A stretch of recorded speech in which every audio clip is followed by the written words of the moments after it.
Alright, so I believe playing the game is so much more important to students than learning because from, I don't know, K to 12th grade, the truck was real loud.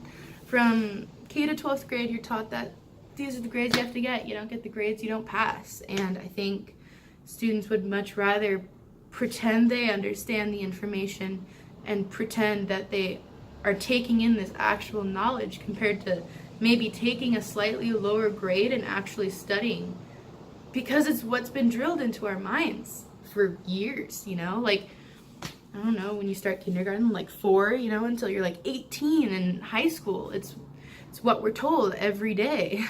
It's our graduation requirements that we can continue on with our lives. And they would rather meet expectations than doing the hard work because it's easier to get out of it. I would rather take the C grade than A grade, because if the C grade meant that I was actually doing my work and using my resources, whether that be like my textbook, it could be my parents, it could be peers, it could be my friends at home, it could be past teachers or professors. If I'm doing all of that and I am retaining some sort of information, I will gladly take the lower grade than take an A and know absolutely nothing, because I've done that and it doesn't help. Number 2, I would like to be an educator, because from about 1st to 6th grade, all of my teachers screamed at me whenever I asked a question.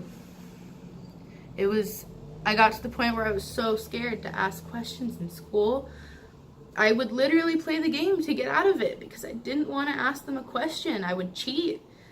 And when I got to 6th grade of middle school, I took a history class with Miss Flynn, and I loved history, but I loved her teaching methods, and she was so patient with me and so kind that, you know, she knew how to connect with me. And I've had other teachers like that now, you know, and they get me so interested in the topic and they don't mind staying behind to talk to me.